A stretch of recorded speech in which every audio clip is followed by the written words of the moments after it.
بسم الله الرحمن الرحيم. خيري غوغ وتكيدي كان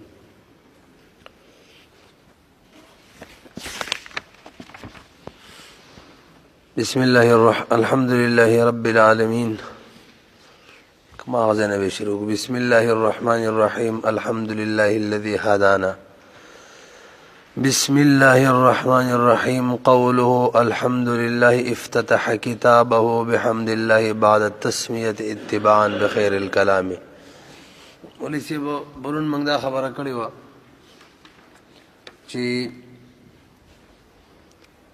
کتاب په شروع کې خلق څو اتباح ذکر کوي، څوک و ذکر کوي، څوک پنځه ذکر کوي، څوک څلور ذکر کوي. نو موږ دې پنځه راخیستي او که ستاسو ذهن کې هغې نه هم څلور باسه کړي وو. او انشاءالله د دې کتاب په اخره کې دغه رؤوس ثمانیه راځي که الله ورته ورسولو. دا ټولو بیان پکې راځي، دا کوم چې خلق د کتابونو په شروع کې وایي. بهرحال د منطق لغوي اصطلاحي تعریف بیان شوی و، موضوع هم بیان شوی و، غرض و غایت هم بیان شوی و، دغه شان تدوین د منطق چې هغه هم څه نه څه بیان شوی و. مصنف حالات پاتې دي. نو دا ذهن کې کېنوئ چې زموږ کتاب دا اصل کې دوه کتابه دي، یو متن دی یو شرح ده. دا متن چې دی دا د علامه طبطزاني رحمت الله علیه کتاب دی، او دا اصل کې دوه حصې دي. یو حصه پکې د منطق وه او دا شارح را پاڅېدلی دی عبدالله یزدي، صرف د دغه منطق د حصې شرح کړې ده کومه چې زموږ مخې ته پرته ده. نو راځي اول د علامه طبطزاني رحمت الله علیه مختصر شان حالات ویو کم چې ماتن دی. د خپل نوم مسعود او لقب سعد الدین، د پلار نوم عمر او د هغه لقب چې قاضي فخر الدین، او د نیکه نوم عبدالله او د هغه لقب برهان الدین. ټول بس دین دینونو. نو سلسله نسب پیدا شي سعد الدین مسعود ابن عمر ابن عبدالله التفتزانی پیدا شوی کلو. نو دا تفتزان خار کی خراسان علاقی کی او خار و تفتزان هغې کې پیدا شوی دی په 722 هجری کې 922. شروع کې وای دا ډېر کنځه نو څه ورته نه یادېدل، بلکې خلکو به کلاس کې پسې مسخرې کولې وي، او خپل خوب یې بیان کړی دی. ودومه او یو کس راته رالی اواز یې راته وکړو چې پلاني ځای له راشه. ما ورته ویل چې موږ هسې هم په سبقونو نه پوهېږو، اوس هم چکرو لمبوځي. ورسره لا نړمه بیا دویمه پیره رالی، درېیمه پیره نبی علیہ السلام خبر راته وکړله چې ګوره نبی علیہ السلام دې غواړي. هلته ورغلمه په منډه. نبی علیہ السلام راته ویل ګوره څو پیرې در پسې موږ کسان در ولېږل. ما ورته ویل چې ما ته خو پته نه وه چې ته مې راغواړې. بهرحال نبی علیہ السلام ته مې د خپل ذهني شکایت وکړو. هغه خپلې لاړې خولې کې راته وکړلې، دغه شان الفاظ دي. نو الله پاک یې ذهن هغې سره روان کو. بیا چې سبا له سبق کې کېناستلو بس بیا مشکل اعتراضونه کول، اب اعتراض کول استاد به جواب ورکو. طالبانو ته کم ښکاره کېدل. هغه سړی بدل شوی و. بهرحال نیک سړی دی. او د تصنیفات د نو ګڼ تصنیفات یې کړي دي، او دا واحد یو کس چې د ټولو نه زیات کتابونه زموږ په درس نظامي کې شامل دي. دومره زیات کتابونه د بل چا نه دي شامل. یو کتاب لیکلی دی او تقریبا په دغه وخت کې 16 کال عمر، مشهور کتاب دی تصریف زنجانی په نوم باندې. او عجیبه خبره ده د هر فن کې کتابونه لیکلي دي. یو خو دا مشهور کتاب دی تهذیب فی المنطق، دا کم متن دی کتاب. دغه شان مختصر المانی لیکلی ده، تلویح علی التوزیع لیکلی ده، شرح قاعدی لیکلی دی، متولی لیکلی دی. او 22 محرم و 792 هجری و د پیر ورځ و سمرقند کې به وفات شو. 22 محرم 792 هجری او د پیر ورځ سمرقند کې دا وفات شوی دی. دویم کس لرا شي شارح لرا، شارح د تهذیب المنطق یعنی مصنف د شرعی تهذیب د نوم چې عبدالله ابن حسین یزدی دی. عبدالله پلار نوم حسین یزدی منصوب دی علاقه ته عبدالله ابن حسین یزدی، او دا په 1015 هجری کې پیدا شوی و، وفات شوی و. پیدایش پته نه لګي خو په 1015 هجری کې په اصفهان کې د انتقال شوی دی. عام طور باندې د خلکو د تاریخ پیدایش پته نه لګي نو د دم نه لګي چې کله پیدا شوی دی. او ما پوره یقین دی وتا چې به یو تم پته نه لګي. ها مونږ ته هم نه لګي نو ځان نم لیکلي شنه خدای غاډونه کې دغه کې پیدا شوی. دم کتابونه لیکلي شرح القواعد کتابي لیکلي، دغه شان شرح العجاله، حاشیه خطائی، شرح تهذیب وغیرہ. راځي دومره حالات د مصنفینو پوره وکړه نړۍ په پسې نه ګرځو. بسم الله الرحمن الرحیم الحمد لله الذي هدانا. وليس د متن او د شرح دی ویلو هم دغه طریقې کوم چې دی خپل د کتاب ول اختیار کړی د نو موږ به متن وایو، څومره متن به وایو چې د څومره متن په قوله کې تشریح وي، بیا به د هغې نه پس دغه تشریح ته راکوزیږو، کومه چې قوله کې ذکر شوي هغه ختمیږي، بیا به متن لزو. نو څومره چې متن وي د څومره متن چې تشریح شوي سره باقي عمره متن به وایو. نو دلته وګورئ د دې عمره متن تشریح لاندې شوي ده الحمدلله الذي هدانا. حمد جنس حمد یا هر فرد د حمد چې خاص الله لره ثابت دی. الله جل شانو څوک دی الذي دا غزاد دی هدانا چې موږ ته لاره ښودلې ده، نیغه لارې راته ښودلې ده. دا خو متن شرح ته اوس راشي. بسم الله الرحمن الرحیم دا بسم الله شارح ویلی ده. قوله الحمد لله تاسو ماته لږ متوجه شئ، بس سبق شروع شو. دلته دی قوله نا ترجمه سبق اخیری پورې نن سبق چې کوم ځای پورې وایو. یو د قوله د ضمیر خبره وکړو هغه اجمال التویبه. دویم دا بسم الله او الحمد نشرو ولی وکړه د دې خبره کو. او دریم او مشهور اعتراض کوي چې کوم د دې کتاب نه مشهور شوی دی، که الحمد نشرو کو بسم الله شاته راځي او که بسم الله نشرو کو الحمد شاته راځي. دا غي سوال او جواب وي. او به څلورم نمبر د حمد تعریف بکو ورسره کده شکر هم وکړلو او که فرقونه ورسویل کټې مو. پنځم نمبر لفظ د الله دا جزئی د پاره وځه شی او کلی د پاره دی راغي بیان کو.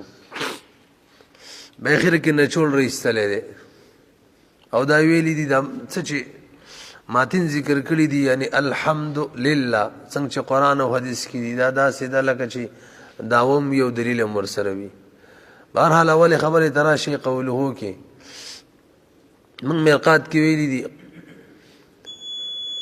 چې یو مقوله د فعل وی کستاسو یاد وي. موږ ویلي یو جوهر دی یو عرض دی، عرض نه اقسام وای کې یو فعل او تاسو ته دا معلومه ده عرض چې کنه هر عرض هغه بوجود کې غیر ته محتاج وي. نو قول چې دی قول دا د مقولې د فعل نه دی، دا یو محل ته محتاج دی اله موجودیږي. قول بد چاهینو د ځخونه کېږي چې قولي. نو قوله کې ضمیر چا تراجه دی.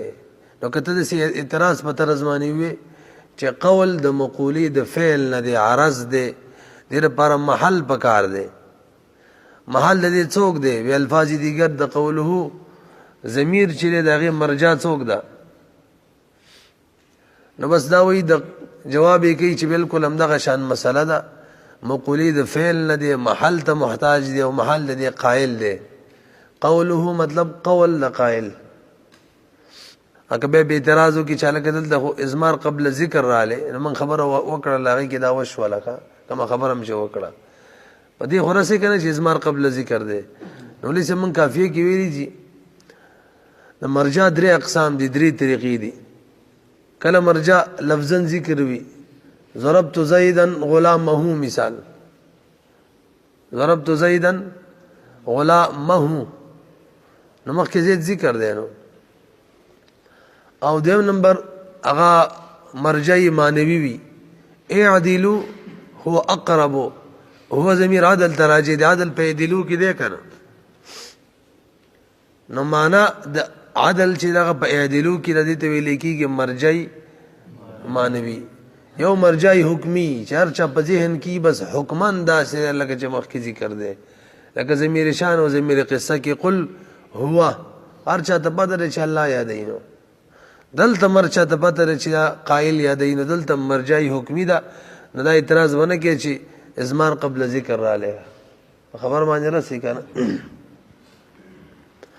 بهرحال دا خبره موکړه به ور پسې وای الحمدلله افتتح کتابه بحمد الله بعد التسمیه تاسو لږ متوجي شئ مصنف رحمت الله علیه الحمد بسم الله ولی راوړله الحمد ولی راوړل اصل کې دا خبره ذکر کړي نو درې جواب دي دوه ذکر کړي یو ذکر راوړل چې د قران سره د قران اتباع کوي بهترین کلام قران دی دغه اتباع کوي الحمد نشرو شوی کنه دویم دا چې د حدیث اتباع کوي د مخلوقات کې د ټولو نه بهترین مخلوق نبی علیہ الصلوۃ والسلام چې دغه اتباع کوي هغه حدیث کې وایي کل امر ذی بال لم يبدا فيه بحمد الله فهو ابتر الحمد لله کې راځي فهو ابتر نو د نبی علیہ السلام اتباع کړي د ذکر راوړله د قران اتباع کړي د نبی علیہ السلام اتباع کړي دریم جواب دی چې د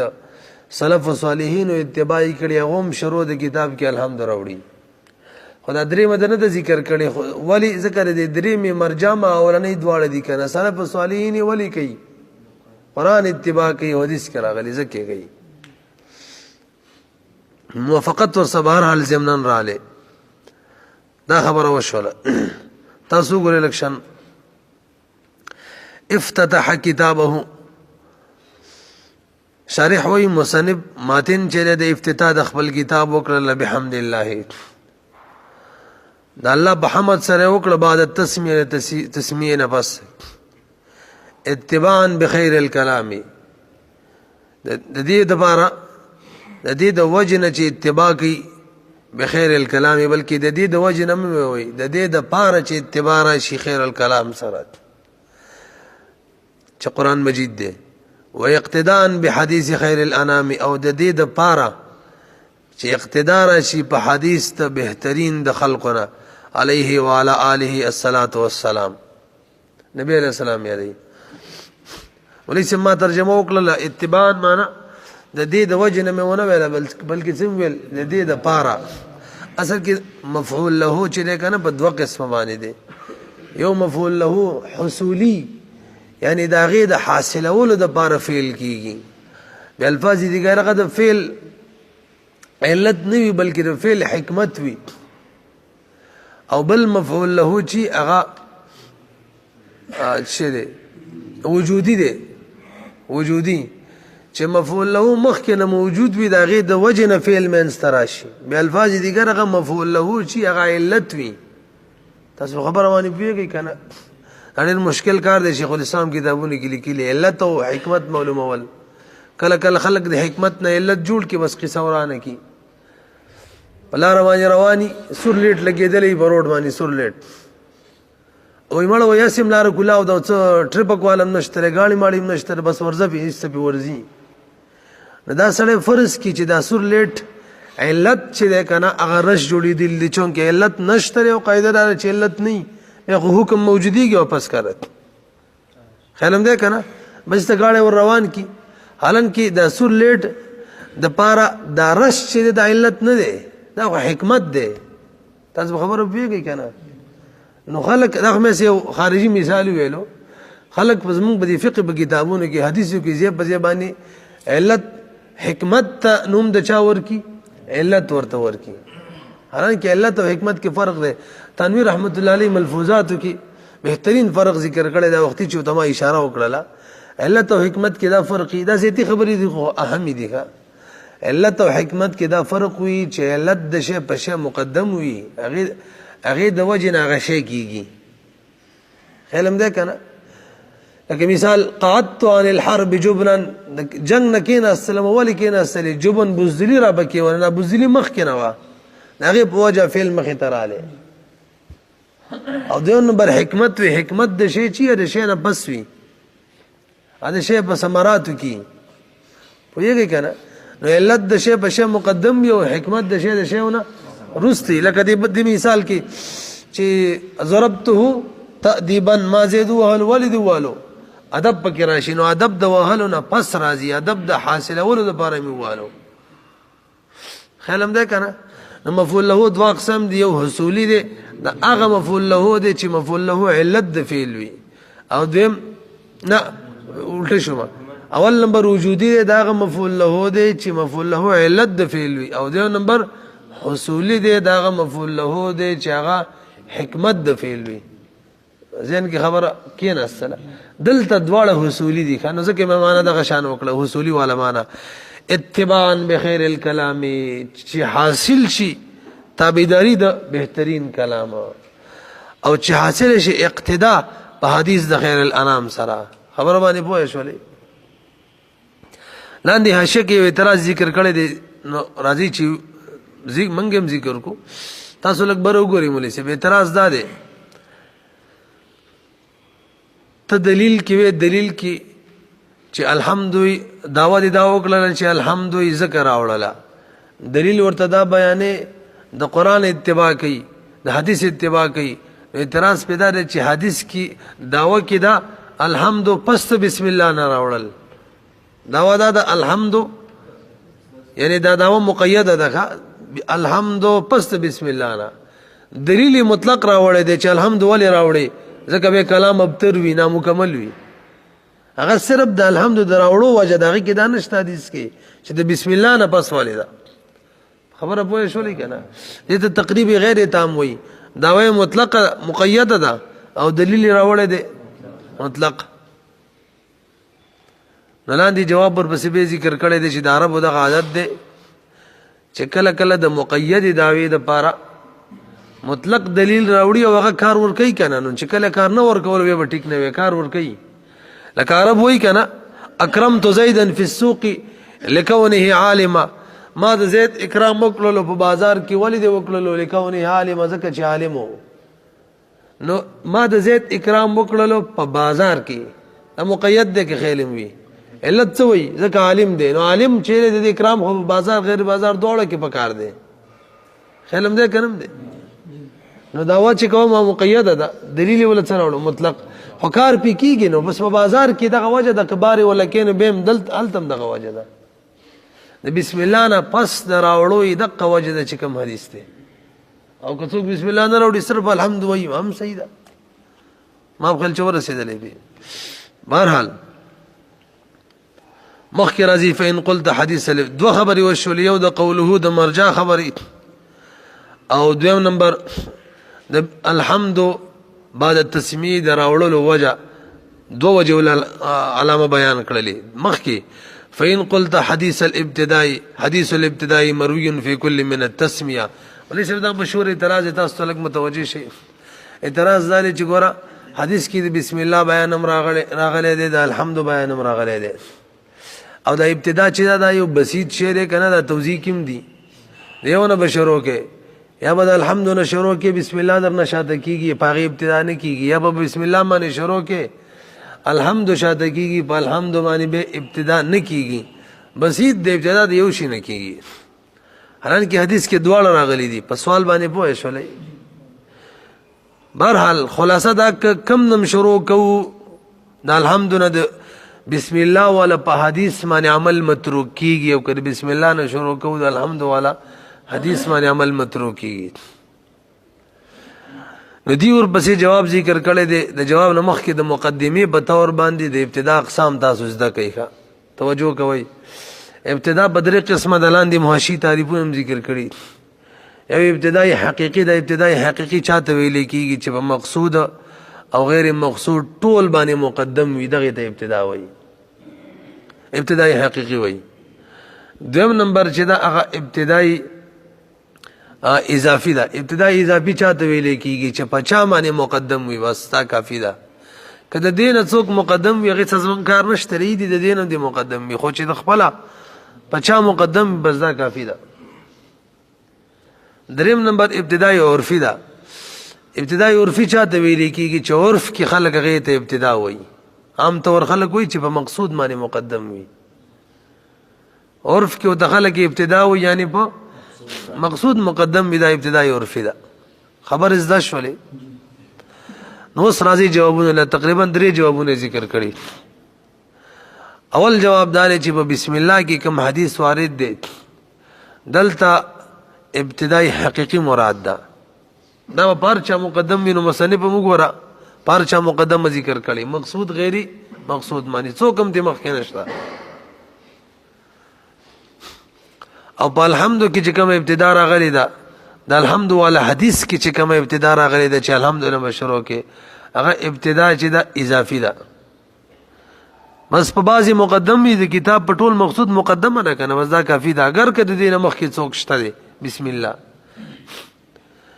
دیم جواب یې ول ذکر کړی چې د بسم الله والا حدیث کې کوم ابتدا ده هغه ابتدائی حقیقی ده څنګه چې مخکې مونږ ویله، او د الحمد والا حدیث کې کوم ابتدا ده هغه ابتدائی عرفی ده. صرف په مقصود مقدمه نه بس دا کافی ده. راسي به څو جواب شو.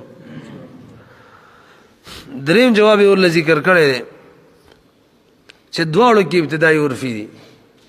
بسم الله چې کوم دی کې ذکر ده لکه شروع کې عرف کې دی ته ابتدا وای نو ورپسې الحمد ذکر کړی د عرف کې دی ته ابتدا وای. بس په مقصود باندې دواړه مقدمې دي دا کافی ده.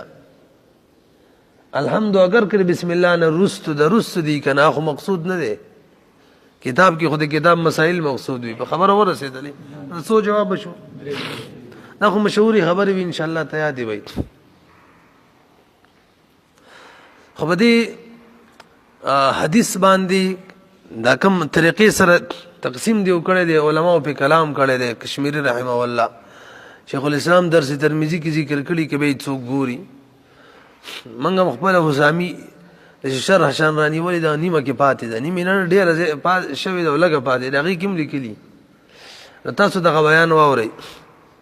په دې جواب باندې رد کړی دی رد او په جواب یې ځکه رد کړی چې په سوال رد دی. سوال ټیک نه دی نه جواب ته ضرورت نشته دی. هغه داسې سائل دو احادیث جوړ کړه دو یوې د بسم الله جوړ کو یوې د الحمد جوړ کو. دا خبره غلطه ده. دا حدیثونه دو نه دي. دا حدیثونه یو حدیث دی او تطبیق چې خلک کوي کنه د جواب کې تطبیق کړي غدا بسم الله ابتدا دا او دا ابتدا تطبیق یې کړي کنه. تطبیق خو ال خلک کوي چې تضاد راشي د دوه حدیثونو ترمنځ. تضاد خود د دوه بکاري دلته حدیث یو دی تضاد سره شته دی نو تطبیق څه لکه په خبره باندې نه رسیدلې. حدیث یو دی خو الفاظ بدل راغلي دي راوینو بدل ذکر کړي دي بلکې الفاظ 5 قسم راغلي دي. چا کې بسم الله چا کې الحمدلله چا کې ذکر الله چا کې نور الفاظ برکت الله وغیرہ راغلي دي. ببرکت الله نبی علم کشمیری رحمه الله لیکلی چې تاسو کو به ترمذی په حاشیه وکتل ته مده باس لیکلی چې اصل کې معلومیږي ذکر الله لفظ راغلی دی. کل امر ذی بال لم یبدا بذکر الله راغلی دی. ذکر الله نه چا بسم الله خستی دا راوینو ذکر الله په ځمانه بسم الله ذکر کړي چاته الحمد خستی دا چاته خپل لفظ ذکر الله ذکر کړي دی چا برکت الله ذکر کړي دی. په خبر باندې رسي نور حدیث یو دی تطبیقات د ضرورت نشته لري.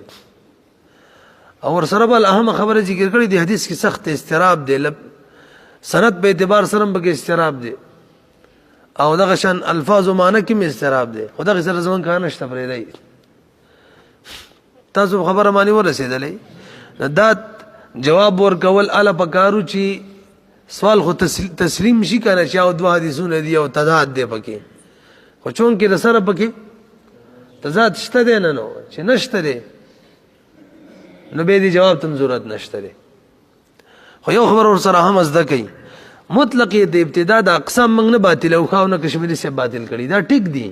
دی حدیث کې صحیح ټیک نه دی کوم حدیث چې د الحمد او بسم الله والا دی کني علامه شامل رحمت الله علیه چې کله کتاب الطهارت شروع کړي او داس کتاب الطهارت کې او داس چې شروع کړي بسم الله به ک الحمد به ول تیرا قصه ذکر کړي ټوله په خبره باندې راسي کنه تقسیم ټیک دی ابتدا بدر قسم نه دي کې څه نقصان نشته دی خدغه حدیث ته پاره دا جواب کې ذکر کول الله خبره ټیک نه ده تاسو لوګو ګورئ فین قلت کچره ته اعتراض کیوي چې حدیث الابتداء مروی حدیث ابتدا مروی دی فی کل من التسمیه په هر یو کې من بیان کې د هر یو په تسمیه او تحمید دواړو کې فکیف التوفیق دې کې به تطبیق څنګه کو قلت دا علامه ورته جواب کې وای اول جواب الابتداء فی حدیث التسمیه ابتداء په حدیث التسمیه کې محمول دا محمول دا الحقیقی باندې وفي حديث التحميد او بحديث التحميد کې محمول ده على الاضافي باندې شوی خبره کنه دویم جواب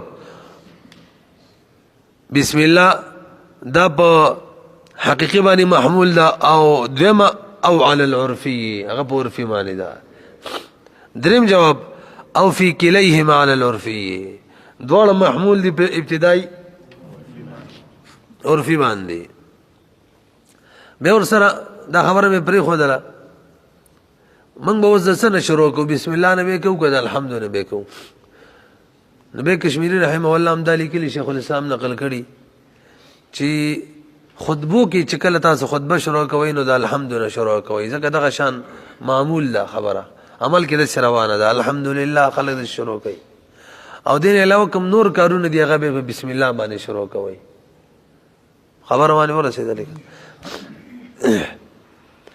والحمد والثناء باللسان درې خبرې وشولې د قوله د ضمیر او دغه شان د الحمد راوړلو وجه او دغه اعتراض او جواب اوس حمد چاته ویل کیږي خپل معنی د استایل د چا صفات بیانول اصطلاحي تعریفي کتاب ول ذکر کړي هو الثناء باللسان على الجميل الاختياري نعمه كان او غيرها دا د چا ثنا ویل صفات بیانول باللسان بجبا او کم صفات بیان علی الجمیل خسته صفات کني د چا بد صفات بیانې به همت حدا زم دي او دا به اختیاري وي داغه په اختیار کې به علم به حاصل کړي داغه په وجه خسته د خایس د چا په اختیار کې نه دغه تعمد نه وي او د کس د چا چې ته ثنا بیانې نعمتن کان او غیرها چې انعام در باندې کړی یو کو نیوی کړی